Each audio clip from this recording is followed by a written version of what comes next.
दोस्तों, आज की जो कहानी है वो ऐसी सच्ची घटना है जिसे सुनने के बाद दोस्तों आपका दिल दहल जाएगा कि कैसे कोई व्यक्ति किसी की मजबूरी का इतना गलत फ़ायदा उठाता है। आज की जो कहानी है दोस्तों, समाज को आईना दिखाने वाली कहानी है और यह कहानी सुनने के बाद दोस्तों आपका भी लोगों पर से विश्वास उठ जाएगा।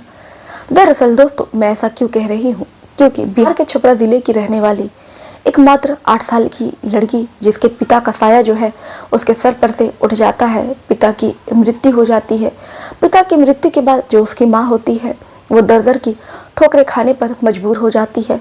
ऐसा कोई काम नहीं होता है कि जो पत्नी होती है वो करती नहीं है, क्योंकि उसको अपने बच्ची की परवरिश करनी थी। अब दोस्तों, पहले तो वो घर खानदान में लोगों से मदद मांगती है, लेकिन कोई भी उसको मदद नहीं देता। वो जो औरत थी विवश हो जाती है।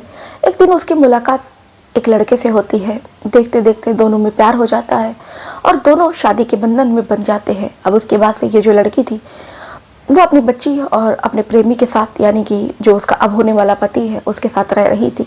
लेकिन दोस्तों, होता कुछ ऐसा है कि जो दरअसल प्रेमी था, लड़की जब धीरे धीरे बड़ी हो रही थी, जब उसका अपनी प्रेमिका यानी अपनी पत्नी से मन भर जाता है, तो वो जो लड़की थी वो अपनी ही लड़की यानी कि मुँह बोली बेटी पर गंदी नज़र डालने लगता है। और दोस्तों, एक दिन अचानक जो है लड़की की तबीयत खराब होती है, उसको उल्टियाँ आने लगती हैं। उसके बाद से आनन फानन में जो उसकी माँ है लड़की को ले आकर अस्पताल भर्ती कराती है और वहाँ पर जो डॉक्टर है कुछ ऐसा बताता है कि माँ के पैरों तले ज़मीन खिसक जाती है और उसे विश्वास नहीं हो रहा था। वो अपनी किस्मत को कोस रही थी कि भगवान किसी को ऐसी किस्मत न दे। अब उसे यह समझ में नहीं आता है कि अब वो इन मुश्किलों का सामना जो है कैसे करे। तो दोस्तों, वो जो महिला है, क्या वो महिला अब क्या कदम उठाएगी और दोस्तों कैसे वो इन हालातों से लड़ेगी? क्या वो अपने पति को अपने बच्चे के लिए छोड़ देगी? दोस्तों, इन सब सवालों का जवाब पाने के लिए वीडियो को पूरा देखिए। कहानी जो है दोस्तों आपको रुला देगी। ये एक ऐसी कहानी है, एक ऐसी गरीबी की कहानी है, ये एक ऐसी मजबूर महिला की कहानी है। चलिए दोस्तों, इस घटना की शुरुआत करते हैं। आदाब, श्रुतिका, नमस्कार। हाजिर में फिर एक बार आप लोगों के साथ। उम्मीद है क्राइम ऑन वे की फैमिली अच्छी होगी, स्वस्थ होगी, मस्त होगी, अपना ख्याल रख रही होगी। इस घटना का जिक्र करूं दोस्तों, इससे पहले आप लोगों से एक छोटी सी गुजारिश है कि चैनल पर नए हो तो दोस्तों चैनल को सब्सक्राइब कर लो, वीडियो को लाइक कर दो, बेल आइकन को क्लिक कर दो। आप चाहते हो कि मैं अपनी वीडियो में आप लोगों का नाम लूँ, तो आप हमारा वीडियो कहाँ से देख रहे हैं, अपने ज़िले, अपने मोहल्ले, अपने गाँव का नाम और अपना नाम लिख के कमेंट में करके ज़रूर बताइए। तो चलिए दोस्तों, इस घटना की शुरुआत करते हैं। दरअसल दोस्तों, ये जो घटना है वो राजस्थान की घटना है। राजस्थान में एक ज़िला पड़ता है छपरा, ये छपरा की घटना है। दोस्तों, छपरा में एक परिवार रह रहा था। जो परिवार था काफ़ी ज़्यादा सुखी संपन्न परिवार था। परिवार का जो मुखिया था, जिसका नाम रमेश लाल होता है। रमेश लाल की जो पत्नी थी, जिनका नाम राधिका होता है। राधिका, दोनों की जो शादी है, अभी दोनों की शादी को 2 साल हुआ था। और जो रमेश के माता पिता थे, रमेश के माता पिता बहुत साल पहले ही गुजर जाते हैं। रमेश जो था वो सबसे बड़ा लड़का था। रमेश के 2 और छोटे भाई थे जिनकी शादी हो गई थी और वो शहर में और वो अलग अलग शहर में रहते थे। रमेश की एक इकलौती बहन थी जो उसके पास में ही ब्याही हुई थी। रमेश की जो पत्नी थी, जिससे उसका ब्याह जो है वो 2 साल पहले हुआ था। और उसके बाद से रमेश और राधिका का जो परिवार था वो भी एक अलग घर लेते हैं, किराए का मकान लेते हैं। वहाँ पर छपरा में राधिका और रमेश दोनों अपना जीवन जो है व्यतीत कर रहे थे। सब कुछ अच्छा चल रहा था। कुछ सालों के बाद से 2 सालों के बाद से राधिका को एक बेटी पैदा होती है। बेटी के आने के बाद से रमेश और राधिका बेहद ज़्यादा खुश थे। उनके घर में एक नन्हा मेहमान आ चुका था। अब जो दरअसल जो दोस्तों रमेश था, उसका कोई अस्थाई काम नहीं था, तो उसको जो भी काम मिला करता, कभी उसको मजदूरी का काम मिला वो कर लिया करता, कभी उसको ठेकेदारी मिलती वो कर लिया करता। यानी कि उसका कोई भी अस्थाई काम नहीं होता है। वो घुमंतू टाइप का इंसान था, जहाँ भी उसको काम मिलता वो काम कर लिया करता। लेकिन रमेश जो था दरअसल वो मेहनती इंसान था। जो भी उसको अच्छा पैसा देता, चाहे बदले में काम कितना मुश्किल ही वाला क्यों ना हो, रमेश जो है वो अपना काम किया करता। इसी तरह रमेश का घर परिवार चल रहा था। एक दिन अचानक जो है रमेश को मुंबई से फ़ोन आता है कि एक फैक्ट्री में उसको काम था। और दरअसल वो जो फैक्ट्री थी उसमें प्रदूषण बहुत ज़्यादा था और रमेश को वहाँ पर अच्छे पैसे मिल रहे थे, इसलिए रमेश जो है अपने बिल्कुल स्वास्थ्य का ख्याल नहीं रखता है, जान को खतरा भी हो सकता है। रमेश जो है बिना कुछ सोचे हुए मुंबई में चला जाता है और उसी फैक्ट्री में काम करने लगता है। कुछ सालों के बाद से रमेश जो है तकरीबन वहाँ 8 साल रहता है और 8 साल के बाद से रमेश जो था इतना पैसे कमा लेता है कि वो अपनी पत्नी और अपनी बच्ची के लिए छपरा में खुद की ज़मीन लेता है और एक बढ़िया सा मकान बनाता है। उसके बाद से उसकी पत्नी और जो उसकी बेटी थी वो वहाँ पर रहने लगते हैं। बेटी जो थी अब बड़ी हो जाती है और बेटी भी 7 साल की हो जाती है। बेटी का वो अच्छे स्कूल में एडमिशन कराते हैं, बेटी पढ़ने लगती है। अब बेटी दोस्तों बेटी जो थी 8 साल की हो जाती है और उसके बाद से देखते देखते जो लड़की है वो 10 साल की हो जाती है। 10वीं उसकी बर्थडे मनाई जाती है जब वो 10 साल की हो जाती है। उसके बाद से जो पिता होता है राकेश, वो छपरा आता है अपनी बच्ची का बर्थडे सेलिब्रेट करने के लिए। जो पति और पत्नी होते हैं अपनी बेटी का अच्छे से बर्थडे सेलिब्रेट करते हैं। राकेश होता है रात को उसकी तबीयत जो है वो ख़राब हो जाती है और उसके पेट में बहुत तेज़ से दर्द होने लगता है। अब उसके बाद से पहले तो जो राधिका होती है वो गर्म पानी देती है, अजवाइन देती है, वो घर पर ही घरेलू उपचार करते हैं। लेकिन कई घंटों का वक्त बीत जाता है, राकेश की जो पेट की दर्द थी वो ठीक नहीं होती है।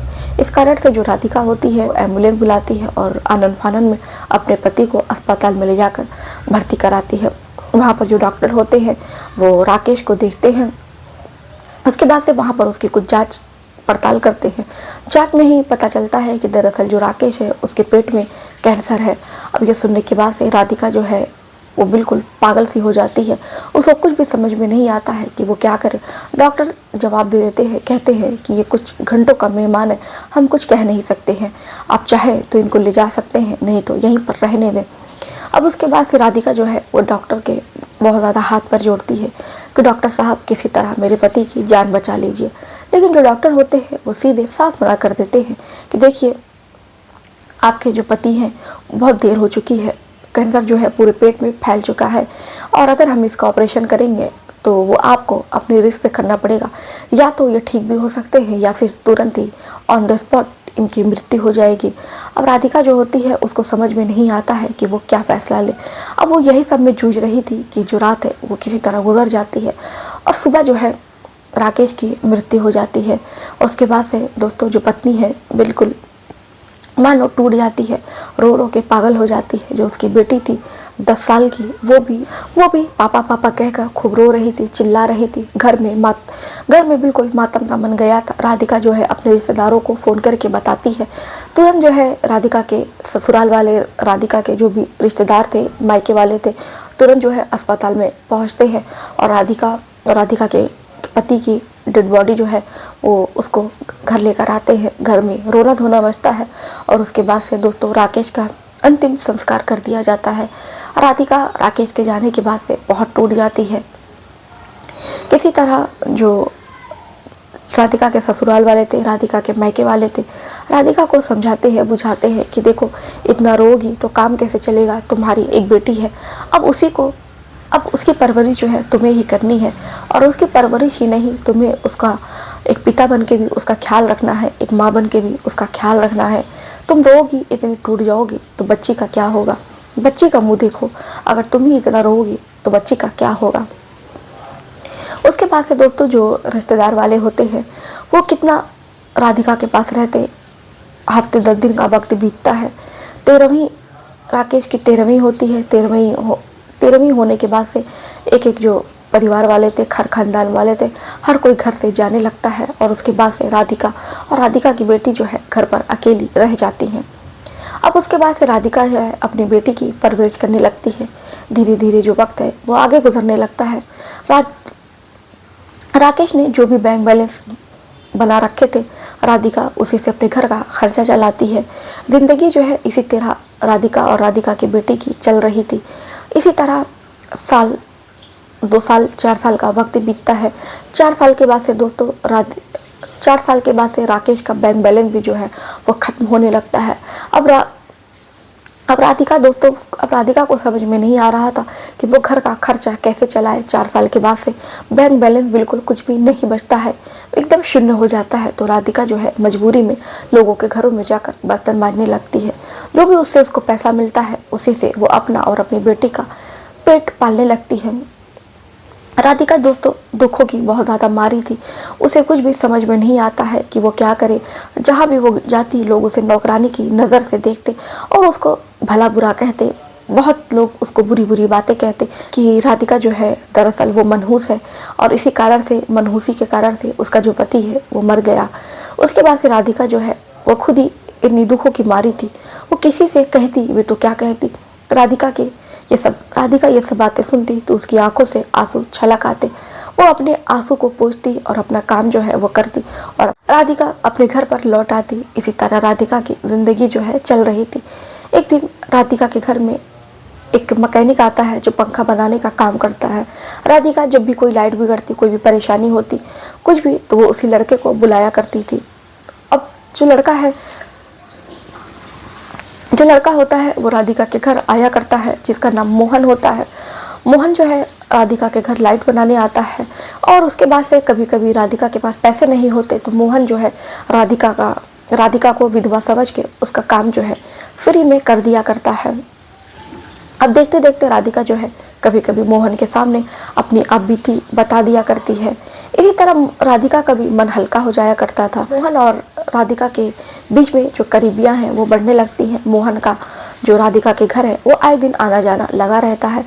इस कारण से मोहन और राधिका के बीच में काफ़ी ज़्यादा अच्छी दोस्ती हो जाती है। दोस्ती होने के बाद से ये दोनों एक दूसरे के साथ घंटों घंटों वक्त बिताने लगते हैं। तो दोस्तों दोनों को एक दूसरे से प्यार हो जाता है। इसके बाद से दोनों फैसला करते हैं कि क्यों ना दोनों शादी कर ले।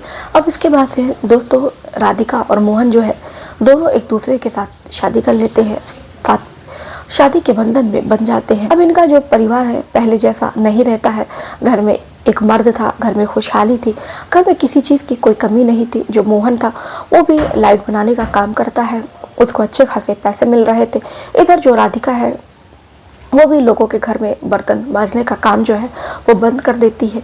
इसी तरह उनका जो जीवन है हंसी खुशी चल रहा होता है कि दोस्तों इधर लड़की जो है वो बड़ी होने लगती है। राधिका जो है अपनी बेटी की शादी के लिए इधर पैसे जोड़ने लगती है। लेकिन दोस्तों होता कुछ ऐसा है कि जो मोहन होता है वो जब राधिका 15 साल की हो जाती है और तो मोहन जो है अपनी ही बेटी को, अपनी मुँह बोली बेटी को देखकर उस पर गंदी नज़र डालने लगता है। जब भी राधिका जो है घर पर नहीं होती वो अपनी बेटी के पास करीब पहुंचता है, उसको यहाँ वहाँ स्पर्श करता है और ये जो बात है वो उसकी बेटी समझ में नहीं पाती है कि उसके जो पापा है वो उसके साथ क्या कर रहे हैं। जब भी राधिका नहीं होती वो उसके करीब जाता और उसके साथ वो गंदे गंदे काम करता। जब वो इस बारे में कुछ कहती तो वो यही कहता कि मैं तुम्हारी मम्मी से कहूँगा तो तुम्हारी मम्मी जो है तुम्हें बहुत ज़्यादा पीटेंगी कि तुम अपने पापा को ऐसा कह रही हो। अब लड़की जो है दोस्तों वो डर जाती है और इस बारे में अपनी मम्मी से कुछ नहीं कहती है। अब दोस्तों उसके बाद से होता कुछ ऐसा है कि जो राधिका है एक दिन वो किसी काम से बाहर चली जाती है तो जो मोहन आता है उसके दिमाग में एक खुफिया प्लान सोचता है। वो मेडिकल स्टोर की दुकान पर जाता है और बेहोशी की दवा लेकर आता है और वो जो दवा होती है वो खाने में मिलाकर अपनी बेटी को दे देता है। और उसके बाद से जब वो लड़की जो उसकी बेटी होती है जब वो गहरी नींद में हो जाती है तो वो उसके साथ गंदा काम करता है, उसके साथ गलत काम करता है। अब उसके बाद से दोस्तों जब उसके साथ वो गलत काम करता है दोस्तों तो फिर उसको आए दिन लत लग जाती है और जब भी राधिका घर पर नहीं होती तो वो उसको कुछ ना कुछ किसी न किसी चॉकलेट के बहाने या किसी खाने में कुछ ऐसा मिलाकर नशीला पदार्थ दे देता कि जो लड़की है वो बेहोश हो जाया करती और उसी बेहोशी में वो उसके साथ गलत काम किया करता। एक दिन अचानक दोस्तों होता कुछ ऐसा है कि लड़की के पेट में अचानक दर्द होने लगता है। अब राधिका जो होती है वो लड़की को ले जाकर दिखाती है तो जो डॉक्टर होता है वो बताता है कि दरअसल आपकी जो लड़की है वो गर्भवती है, वो माँ बनने वाली है। अब जैसे ही राधिका ये बात सुनती है उसके पैरों तले ज़मीन खिसक जाती है। वो अपनी बेटी को बहुत ज़्यादा डांटती है, फटकारती है और उसे पूछती है कि बताओ आखिर में तुमने किसके साथ मुँह काला किया है। तो दरअसल फिर जो लड़की होती है वो अपनी माँ को सारी सच्चाई जो है वो बता देती है। अब उसकी माँ जो है अब उसकी माँ जो होती है दोस्तों वो सर पकड़ कर बैठ जाती है और कहती है हे भगवान तुम मेरे साथ ये क्या कर रहे हो। क्या तुम्हारा मन नहीं भरा मेरे पति को छीन कर कि अब तुम ये भी दिन दिखा रहे हो, अब मैं क्या करूं। अब उसके बाद से दोस्तों वो जो महिला होती है वो घर चली जाती है और बहुत ज़्यादा रोती है धोती है, अपने प्रेमी मोहन से पूछती है कि आखिर में तुमने ऐसा क्यों किया। जो मोहन होता है वो भी अपनी गलतियों की माफ़ी मांगता है और कहता है मुझसे गलती हो गई। तो लेकिन जो राधिका थी वो कहती है कि छोटी मोटी गलती नहीं है, मैं तुम्हें कैसे माफ़ कर दूँ, तुमने मेरी ही बेटी को प्रेग्नेंट कर दिया है। उसके बाद से दोस्तों जो राधिका होती है वो अपने पति को घर से निकाल देती है और उसके बाद से वो अपनी बेटी का ऑपरेशन कराती है और माँ बेटी दोनों रहने लगती है। और उसके बाद से कुछ सालों के बाद से जो राधिका है वो अपनी बेटी की शादी करा देती है। शादी कराने के बाद से मोहन जो है फिर से राधिका के पास पहुंचता है और अपनी गलतियों की माफ़ी मांगता है। लेकिन जो राधिका है शायद उसका अब मर्दों से दिल टूट चुका था मर्द, इसलिए राधिका जो है उसको माफ़ तो कर देती है लेकिन कहती है कि अब मैं तुम्हारे साथ नहीं रहूँगी, प्लीज़ तुम मुझे, मैं तुम्हें माफ़ कर देती हूँ लेकिन अब मुझे नुमाइंदा अपनी शक्ल मुझे मत दिखाना। तो दोस्तों ये थी आज की कहानी। उम्मीद है कहानी आपको अच्छी लगी होगी। और दोस्तों जाते जाते अब चैनल में नए हो तो चैनल को सब्सक्राइब कर लेना। और कुछ हमारे भाई बहन जिन्होंने हमें पिछली वीडियो पे कमेंट किया था, राजस्थान से सूरज जी हैं और मध्य प्रदेश से आमिर खान जी हैं और आजमगढ़ से एक मैडम ने मैसेज किया था कि वो हमारा वीडियो जो है वो बराबर देखती हैं। आजमगढ़ से सोनी गुप्ता हैं। मैडम जी आपका बहुत बहुत धन्यवाद कि आप हमारी रेगुलर सब्सक्राइबर हैं, आप हमारा वीडियो देखती हैं और हर वीडियो पे कमेंट करती हैं। तो इन भाई बहनों ने हमें कमेंट किया था और दोस्तों आप भी चाहते हो कि मैं अपनी वीडियो में आप लोगों का नाम लूँ तो फटाफट से अपने मोहल्ले, अपने गाँव का नाम और अपना नाम का लिख कर कमेंट में करके ज़रूर बताएँ। तो चलिए दोस्तों फिर मिलते हैं ऐसी समय पर एक नई कहानी के साथ, एक नई घटना के साथ।